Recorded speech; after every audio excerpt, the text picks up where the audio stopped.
When you first get the initial idea, and he brings up the press conference, and you're like, okay, you got, it's yourself, Cody at the time, guys on the team, Young Buck, Sammy, from the initial press conference. Yep. But when you get the first phone call, and you guys obviously had to meet with Tony Khan and hear the idea, hear the vision, what's your ideas? You guys are like, okay, this guy knows what he's talking about, or was it a pipe dream? How did you feel at the time first talking to Tony about the vision of AEW? So the Young Bucks had said, hey, we got this guy, and he seems pretty serious and pretty keen about starting up his own promotion. And I said, wow. About every year or two, I hear this story.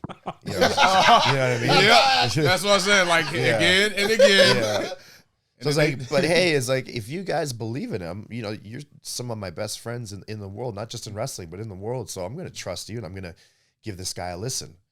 So he said, yeah, let's have like a conference call or whatever. So I remember I went to the rooms at the Tokyo Motel, and they kind of sat on the end table, and he was just talking, and I could definitely get a grasp that he was a historian. He knew facts about everything, especially like, in the 70s, the 80s, the 90s. He knows all that, attendance figures, like all that sort of things that I wouldn't even care about. I mean, it's like, that's the super ultra fan type stuff. But it's interesting data to know, because he was able to, predict the wrestling forecast and all those sorts of things, and why it is actually realistic that we could pull it off.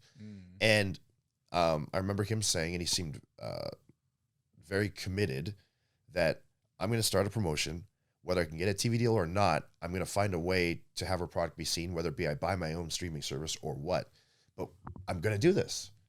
And for me, it was kind of like that timing or never. Like there was never going to be a time when, Jericho was going to be available, JR was going to be available, Mox, myself, the Bucks, Cody. It's like Hangman, you know what I mean? Like people you could actually build a foundation of promotion around. If it wasn't then, it was kind of never. So I thought, I don't know if I want to challenge American wrestling right now, because I was so happy and content in Japan. But I was also worried about my longevity there, because I sort of developed a style to my own fault that was very like physically demanding. Yeah, and it came to a point where I was like, if I don't give people that, then people are just going to think I'm a shell of what I used to be, or that I'm phoning it in. And I was kind of scared about how long is my career going to last if I don't do this now.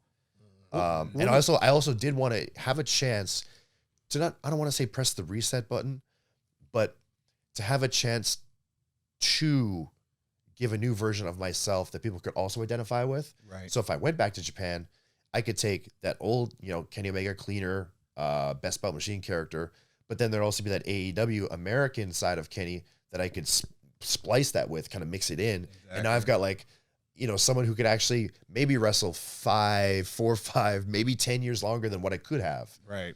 Yeah. So it was about, testing myself, trying a new locale. I guess even diversifying as a performer too. That was important to me as well. Because I mean, it's whether I believe it or not, that's not even important, but people did believe that I was one of the best doing it. And I didn't feel that I deserved to be called that if I couldn't succeed in America, or if I couldn't succeed. Yes. Yeah. Yes.